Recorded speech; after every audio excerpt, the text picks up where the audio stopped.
Did you know that Google personalizes many searches by city and Also Asked is the only tool to access live People Also Asked data at city level? Try for free at alsoasked.com.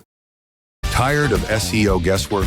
Quadra's AI agent goes deeper to uncover high-impact optimizations and completes hours of SEO in minutes. Get started now.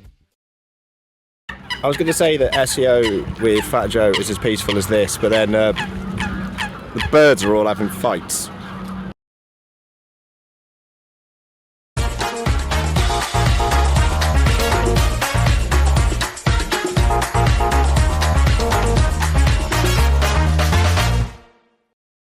Good morning, everybody. Nice to see so many faces this early. I only have 20 minutes, so I want to get started right away. So, if you work in SEO, you must like me know that in order to get things done, you need people and you need resources. It also means that you need to convince your stakeholders, whether it be your management, your client, or even C-level. And whether you're working in-house or at an agency, you will get these types of questions sooner or later. And please feel free to raise your hand if this sounds familiar to you. So, what is the effect of this optimization? Or, how do we know this change drove the results? Is this optimization worth the investment at this time? And of course, what is the business impact? You can only pull up so many of these, right? So, being able to get your point across is crucial to SEO success. And today I'll share our methodology to do just that. SEO A/B testing is about optimizing templated content, so groups of pages like product pages, listing pages, articles, you name it.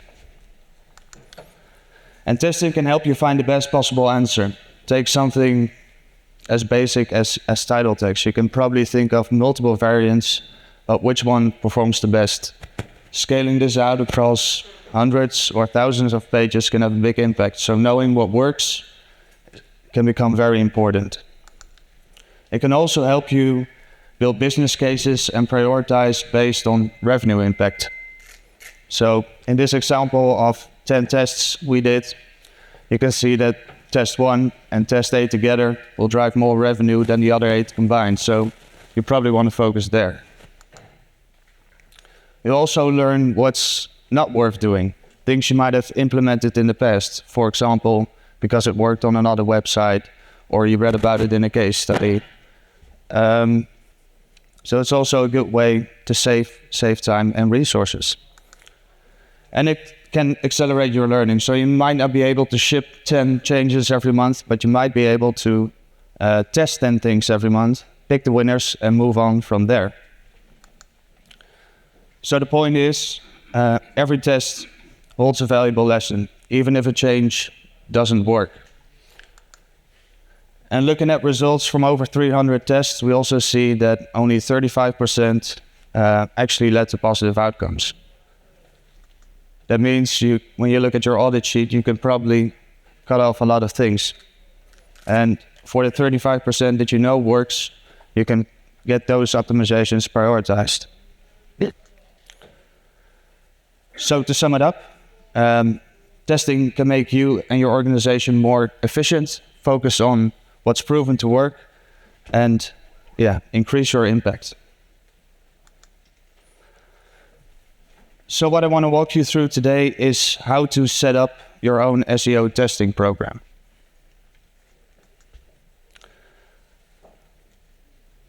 Unlike zero tests, where we split users, for SEO testing we split pages. So you apply a change to one group and you leave the other one unchanged. The group that gets the change is called the variant, and the group that remains unchanged is called the control group. And I'll dive into this a little bit later, but we use a statistical model to help us isolate and confirm if the change truly worked. And these are the technical building blocks that I'll walk you through today. So when you have your SEO ideas and turn them into hypotheses, it's time to select your control and variant pages. And just like in SEO ROI tests, a control group is very important to give the model context. So this basically helps us or the model understand if certain traffic changes are due to the things that we're testing, or it's due to external influences such as seasonality, an algorithm update, or maybe even search results changes. So that means it's important to create two groups that are statistically similar, not just in overall traffic, but also at the same points in time. And we also want to exclude URLs that might not fit into any of those two groups. You can call them outliers. And at LumaLab, we call this stratified splitting. And this basically helps us create two statistically similar groups of pages. We also built a free tool called the SEO A/B page splitter. This is a tool that can help you create those two groups of pages. So if you're sitting here today and you're unsure if testing is for you, then I would suggest to start here and look if you can get two nice groups of pages. The tool is quite easy to use. You just upload a CSV with all the URLs you want to test, or you want to be in the test group with their daily traffic. I would recommend using at least around 100 days of data. So once the groups are set, it's time to apply the changes. And with that I mean applying the changes to the variant group. And yeah, if you're starting out with testing, I think there's no one-size-fits-all answer for this. It mainly depends on your infrastructure. But things to look out for is it possible for me to implement a change on a specific group of pages without additional support, preferably. And yeah, also make sure that Googlebot doesn't block. Googlebot can access the changes. There are a lot of SEO ROI tools out there that still block Googlebot, so be aware of that. I think the most ideal situation is, of course, use a tool that is specifically designed to do just that. Basically lets you, basically helps you a lot and does a lot of the heavy lifting for you, and you can just move a lot quicker. Speed up the process, especially when you want to test frequently. So once you've applied the change, it's time to analyze those results. So the model that we use is actually a counterfactual model, which means we basically want to know what would have happened if we didn't make this change and then compare it to the actual data. The question I get asked a lot is, why don't you just compare the control group against your variant group? And even though those groups are quite similar, they can behave differently and differently over time. So this is a bit of a simplified explanation, but we combine two things into a synthetic control group. So we use historical data from your variant group, we use historical data from your control group, and we use the control group itself to give the model context, as I spoke about at the beginning, to know if a certain traffic change is due to the things that we're doing, or if it's something else that's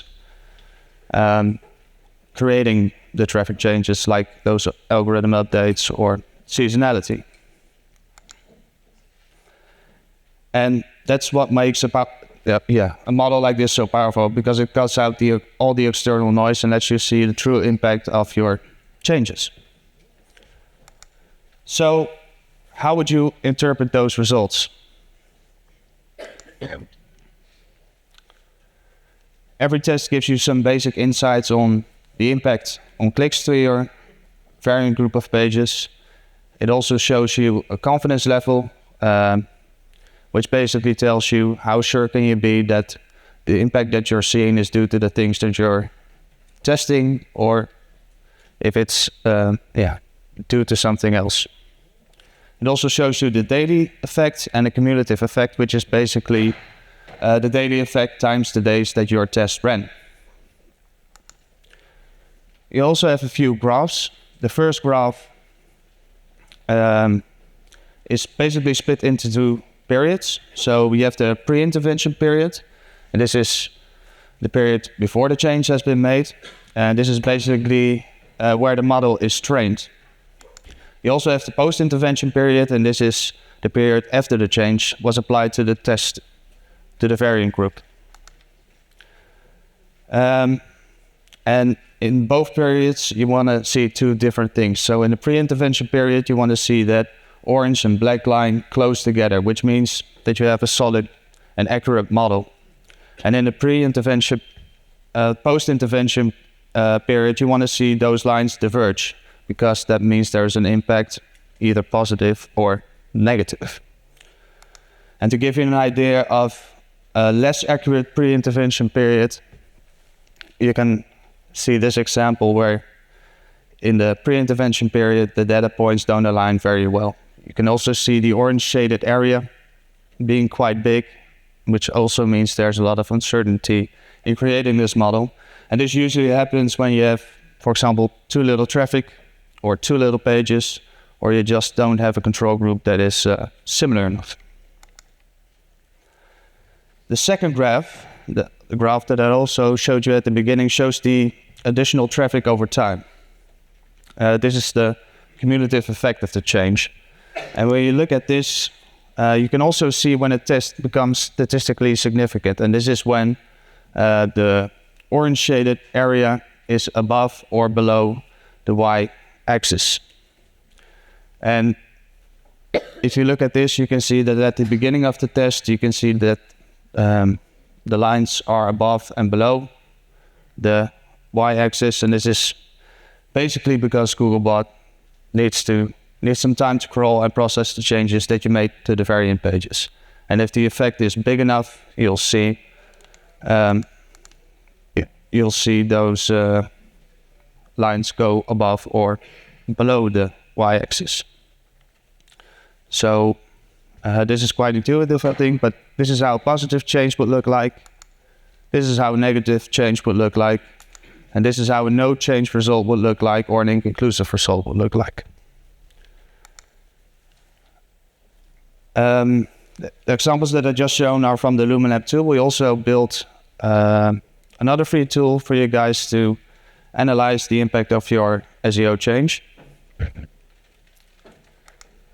This is also quite intuitive to do. Just upload a CSV with daily traffic data going to your variant group and traffic data going to your control group. You also need some historical data, so and then basically at least 100 days. So if your test ran, for example, 21 days, you'll need 121 days of data to upload into this tool. So for the final part, I want to talk about turning those experiments into real optimizations. Because when you test, you know the impact. And you also know what you're missing every day that you don't do this. And that's one of the biggest reasons why we looked into Edge SEO as a way to help us get the things that we know will drive results live into websites quickly. So this is basically called Edge SEO. It lets you make server-side changes. It sits in between the origin server and your client can be a user, but it could also be a search engine. And with this, you can basically intercept the HTML, make modifications, so you can add HTML, delete HTML, change content, but you can even adjust HTTP headers. For example, you can apply redirects, but you could also apply a 404 status code, all before the page is delivered to the browser. And the goal of Edge SEO is not necessarily to bypass development. The idea is to benefit from your wins while development can implement the changes on their time. And with Lumen Lab, we made it possible without any technical difficulty to do this. With just one click on the button, you can turn your experiments into optimizations. And Edge SEO in general is also a great way for other things than turning experiments into optimizations. A lot of interesting use cases can be to fix technical difficulties, bugs, or anything like that. So yeah, just to sum it up, as I said at the beginning, testing can make you more efficient, give you greater impact and focus on what's proven to work. And with the right tools, you can also benefit from those wins and insights immediately. We're here today at a stand. If you would like to try out Lumen Lab, come and find us, and we'll be happy to talk to you. Also, if you have any questions about what I've talked to today, or how to set up your own program, or the things I discussed, feel free to come on by. Thank you very much. Demand Sphere. Limitless visual insights from the SERPs. Unlimited dashboards and users. Easy to use and easy to scale your growth to new levels. Monthly reporting making you want to shove sharp things up your nose? Try Dragon Metrics, the all-in-one SEO software with mind-blowing reporting tools.